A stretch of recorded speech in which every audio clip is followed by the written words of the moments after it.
12वां अध्याय। मैं 3 नेत्रों वाली दुर्गा देवी का ध्यान करता हूँ। उनके श्रीअंगों की प्रभा बिजली के समान है। वह सिंह के कंधे पर बैठी हुई भयंकर प्रतीत होती हैं। हाथों में तलवार और ढाल लिए अनेक कन्याएं उनकी सेवा में खड़ी हैं। वह अपने हाथों में चक्र, गदा, तलवार, ढाल, बाण, धनुष, पाश और तर्जनी मुद्रा धारण किए हुए हैं। उनका स्वरूप अग्निमय है तथा वह माथे पर चंद्रमा का मुकुट धारण करती हैं।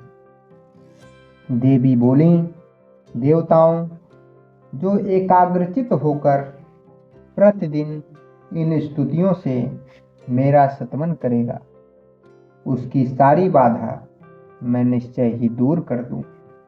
जो मधुकैटभ का नाश, महिषासुर का वध तथा शुंभ निशुंभ के संहार के प्रसंग का पाठ करेंगे तथा अष्टमी, चतुर्दशी और नवमी को भी जो एकाग्रचित हो भक्ति पूर्वक मेरे उत्तम महात्म्य का श्रवण करेंगे, उन्हें कोई पाप नहीं छू सकेगा। उन पर पाप जनित आपत्तियां भी नहीं आएंगी। उनके घर में कभी दरिद्रता नहीं होगी तथा उनको कभी प्रेमी जनों के बिछोह का कष्ट भी नहीं भोगना पड़ेगा। इतना ही नहीं, उन्हें शत्रु से, लुटेरों से, राजा से, शस्त्र से, अग्नि से तथा जल की राशि से भी कभी भय नहीं होगा। इसलिए सबको एकाग्रचित होकर भक्ति पूर्वक मेरे इस महात्म्य को सदा पढ़ना और सुनना चाहिए। यह परम कल्याणकारक है। मेरा महात्म्य महामारी जनित समस्त उपद्रवों तथा आध्यात्मिक आदि तीनों प्रकार के उत्पातों को शांत करने वाला है। मेरे जिस मंदिर में प्रतिदिन विधि पूर्वक मेरे इस महात्म्य का पाठ किया जाता है, उस स्थान को मैं कभी नहीं छोड़ती। वहाँ सदा ही मेरा सन्निधान बना रहता है।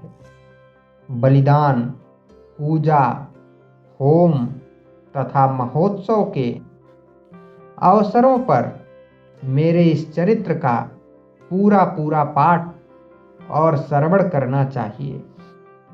ऐसा करने पर मनुष्य विधि को जानकर या बिना जाने भी मेरे लिए जो बलि, पूजा या होम आदि करेगा, उसे मैं बड़ी प्रसन्नता के साथ ग्रहण करूंगी।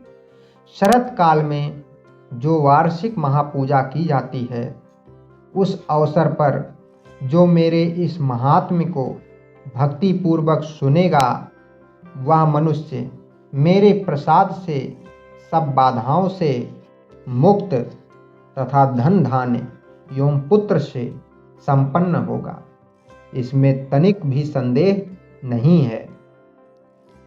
मेरे इस महात्म्य, मेरे प्रादुर्भाव की सुंदर कथाएं तथा युद्ध में किए हुए मेरे पराक्रम सुनने से मनुष्य निर्भय हो जाता है।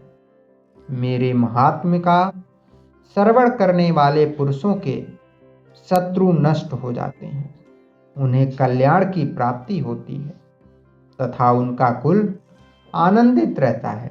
सर्वत्र शांति, कर्म में बुरे स्वप्न दिखाई देने पर तथा ग्रह जनित भयंकर पीड़ा उपस्थित होने पर मेरा महात्म्य श्रवण करना चाहिए। इससे सब विघ्न तथा भयंकर ग्रह पीड़ाएं शांत हो जाती और मनुष्यों द्वारा देखा हुआ दुस्वप्न शुभ स्वप्न में परिवर्तित हो जाता है।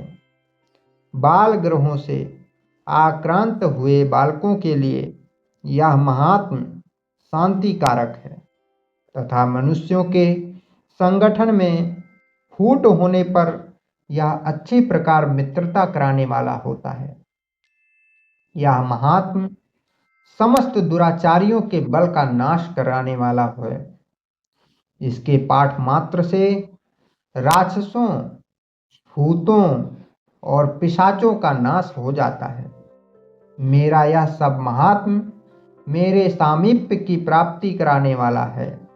सम्यक प्रकार पुष्प, अर्घ, धूप, दीप, गंध आदि उत्तम सामग्रियों द्वारा पूजन करने से, ब्राह्मणों को भोजन कराने से, होम करने से, प्रतिदिन अभिषेक करने से, नाना प्रकार के अन्य भोगों का अर्पण करने से तथा दान देने आदि से 1 वर्ष तक जो मेरी आराधना की जाती है और उससे मुझे जितनी प्रसन्नता होती है उतनी प्रसन्नता मेरे इस उत्तम चरित्र का एक बार श्रवण करने मात्र से हो जाती है।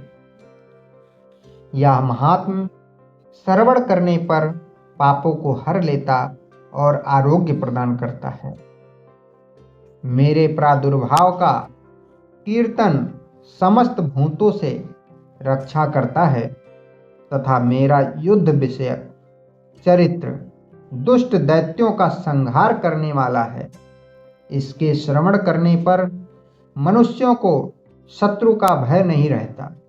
देवताओं, तुमने और ब्रह्म ऋषियों ने जो मेरी स्तुतियां की हैं तथा ब्रह्मा जी ने जो स्तुतियां की हैं वह सभी कल्याणमयी बुद्धि प्रदान करती हैं।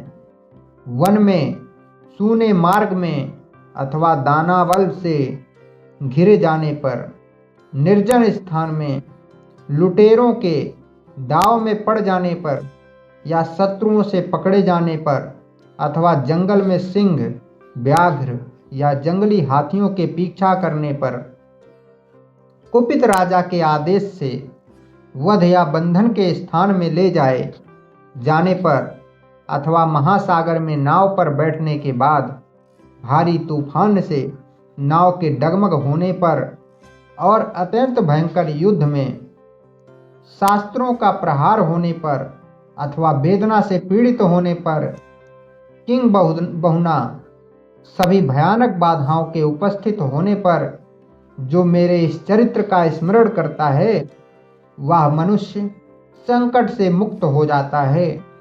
मेरे प्रभाव से सिंह आदि हिंसक जंतु नष्ट हो जाते हैं तथा लुटेरे और शत्रु भी मेरे चरित्र का स्मरण करने वाले पुरुष से दूर भागते हैं। ऋषि कहते हैं, यूं कहकर प्रचंड पराक्रम वाली भगवती चंडिका सब देवताओं के देखते देखते वहीं अंतर्ध्यान हो गईं। फिर समस्त देवता भी शत्रुओं के मारे जाने से निर्भय हो पहले की ही भांति यज्ञ भाग का उपभोग करते हुए अपने अपने अधिकार का पालन करने लगे। संसार का विध्वंस करने वाले महाभयंकर अतुल पराक्रमी देव शत्रु शुंभ तथा महाबली निशुंभ के युद्ध में देवी द्वारा मारे जाने पर शेष दैत्य पाताल लोक में चले आए। राजन, इस प्रकार भगवती अंबिका देवी नित्य होती हुई भी पुनः पुनः प्रकट होकर जगत की रक्षा करती हैं। वह ही इस विश्व को मोहित करती, वह ही जगत को जन्म देती तथा वह ही प्रार्थना करने पर संतुष्ट हो विज्ञान एवं समृद्धि प्रदान करती हैं। राजन, महाप्रलय के समय महामारी का स्वरूप धारण करने वाली वह महाकाली ही इस समस्त ब्रह्मांड में व्याप्त हैं। वह ही समय समय पर महामारी होती और वह ही स्वयं अजन्मा होती हुई भी सृष्टि के रूप में प्रकट होती हैं। वह सनातनी देवी ही समयानुसार संपूर्ण भूतों की रक्षा करती हैं। मनुष्यों के अभ्युदय के समय वह ही घर में लक्ष्मी के रूप में स्थित हो उन्नति प्रदान करती हैं और वह ही अभाव के समय दरिद्रता बनकर विनाश का कारण होती हैं। पुष्प, धूप और गंध आदि से पूजन करके उनकी स्तुति करने पर वह धन, पुत्र, धार्मिक बुद्धि तथा उत्तम गति प्रदान करती हैं। इस प्रकार श्री मार्कंडेय पुराण में सावर्णिक मनवंतर की कथा के अंतर्गत देवी महात्म्य में फल स्तुति नामक 12वां अध्याय पूरा हुआ। बोलिए आदि शक्ति जगत जननी मां जगदम्बा की जय।